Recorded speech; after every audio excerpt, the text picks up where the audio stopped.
안녕하세요. 오늘 여러분과 함께 좀 깊이 들여다볼 내용은요. 로마서 8장 말씀을 바탕으로 한 육신에 속한 삶, 그리고 영에 속한 삶에 대한 이야기입니다. 특히 강서마국 교회 설교에서는 이 두 삶을 사울왕과 다윗왕의 사례를 통해 아주 생생하게 비교해주고 있는데요. 이게 오늘 우리에게 어떤 의미가 있는지 한번 자세히 파헤쳐보죠. 우선 성경을 보면 크게 두 가지 삶의 길이 있는 것 같아요. 로마서 8장 13절이 딱 그 핵심 구절이죠. 육신대로 살면 반드시 죽을 것이로되 영으로서 몸의 행실을 죽이면 살리라. 네, 맞습니다. 그리고 고린도전서에서는 이걸 조금 더 구체적으로 나눠서 설명하기도 하죠. 구원받지 못한 육에 속한 사람, 또 구원은 받았지만 아직 어린아이 같은 육신에 속한 자, 그리고 성숙한 신령한 자, 이렇게요. 오늘 우리가 집중해 볼 사울왕은 그 육신에 속한 자의 모습, 그리고 다윗왕은 영에 속한 자의 대표적인 예시로 볼 수 있겠습니다. 그러니까 구원 여부와는 또 다른 차원의 문제일 수 있겠네요. 성숙도의 문제랄까? 그렇죠. 삶을 이끌어가는 그 중심 동력이 어디에 있느냐의 문제로 볼 수 있어요. 흥미로운 지적은 사울과 다윗 둘 다 하나님께 왕으로 부름받았고 처음에는 상당히 괜찮은 모습을 보였다는 거예요. 사울 같은 경우 외모도 준수했지만 그 준수하다는 히브리어 토부가 선하다, 좋다 이런 뜻도 있잖아요. 실제로 아버지 말씀 따라서 잃어버린 암나귀 찾으러 엄청 성실하게 돌아다니고요. 네, 맞아요. 다윗도 마찬가지였죠. 외모도 물론 뛰어났지만 아버지가 양치라고 하니까 중요한 손님 사무엘이 왔는데도 들에 그냥 묵묵히 남아 있었잖아요. 둘 다 시작은 순종적인 모습이었다는 거.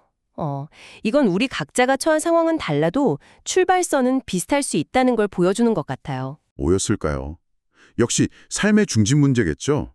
사울을 보면 점점 자기 자신이 중요해지는 게 보여요.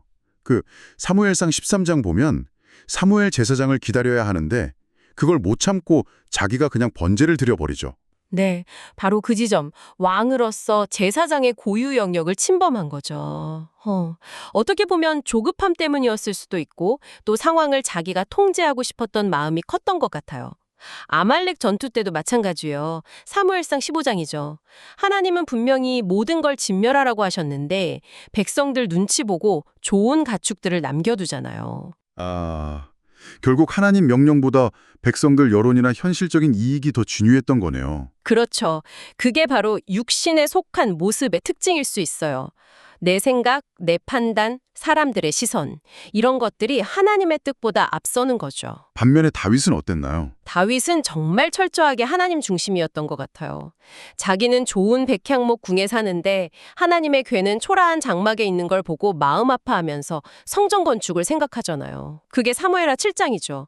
그리고 더 인상적인 건 전쟁에 나갈 때마다 심지어 이건 내가 충분히 이길 수 있겠다 싶을 때조차도 항상 하나님께 먼저 물었다는 거예요. 제가 올라가리이까 하고요.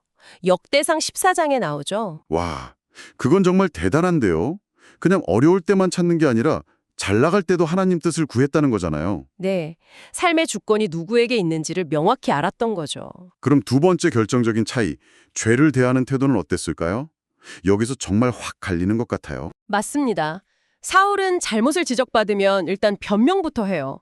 사무엘상 13장에서는 아니 사무엘, 당신이 늦게 와서 어쩔 수 없었다 이렇게 말하고 15장 아말렉 건에서는 백성들이 하나님께 제사 드리려고 좋은 거 남긴 거다 이렇게 백성 탓을 하죠. 심지어 죄를 인정하는 척하면서도 그래도 사람들 앞에서는 내 체면 좀 세워달라고 하잖아요. 정말 씁쓸하죠. 네, 이게 육신에 속한 자의 전형적인 모습일 수 있어요.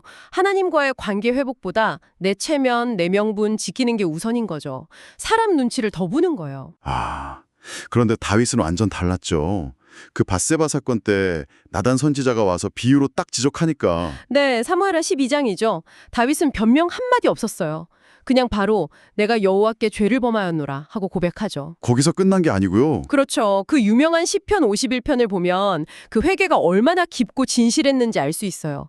그냥 잘못했습니다 수준이 아니라 정말 뼛속 깊이 자기 죄를 통찰하고 하나님의 긍휼만 구하는 뭐랄까 처절함 같은 게 느껴지죠. 주의 인자를 따라 내게 은혜를 베푸소서. 이런 기도는 정말 영에 속한 자의 반응이 이런 거구나 싶어요. 정직하게 죄를 대면하고 하나님께 나아가는 것. 결국 그 결과는 너무나 명확했네요. 사울은 자기 힘으로 어떻게든 왕위를 지키려다가 비극적으로 끝나고 육신대로 살면 반드시 죽으리라는 말씀처럼요.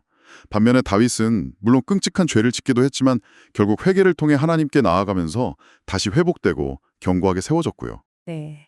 여기서 우리가 붙잡아야 할 점은 우리도 때로는 육신에 속한 그런 미성숙한 모습을 보일 수 있다는 거예요. 하지만 거기에 머무르면 안 된다는 거죠. 영적인 성장이 필요해요. 포도나무 비유를 생각해보면 쉬워요. 가지 스스로 열매 맺는 게 아니잖아요. 나무이신 그리스도께 딱 붙어 있을 때 그분의 생명력으로 열매를 맺는 거죠. 아, 그러니까 내가 뭘 하려고 애쓰는 게 아니라 하나님이 나를 통해 일하시도록 나를 내어드리는 것, 그게 핵심이겠네요. 맞습니다. 내 힘 빼고 그분의 힘으로 사는 것. 그게 영에 속한 삶의 본질에 더 가깝다고 할 수 있겠습니다. 오늘 사울과 다윗, 이 두 왕의 삶을 비교하면서 육신에 속한 삶과 영에 속한 삶의 차이를 정말 분명하게 본 것 같습니다. 결국 자기 중심적인 삶에서 하나님 중심으로 옮겨가는 것, 또 죄 앞에서 변명 대신 진정한 회개로 나아가는 태도, 이게 핵심인 것 같아요. 네, 그렇죠. 그래서 이 시간 듣고 계신 여러분도 한번 스스로에게 질문을 던져보시면 좋겠습니다. 나는 지금 내 삶의 중요한 결정들을 내 경험이나 내 힘을 의지해서 내리고 있나? 아니면 다윗처럼 먼저 하나님의 뜻을 구하고 그분께 맡기려고 하고 있나? 이 질문이 우리 삶을 좀 더 깊이 돌아보고 영적으로 한 걸음 더 나아가는 그런 계기가 되었으면 좋겠습니다.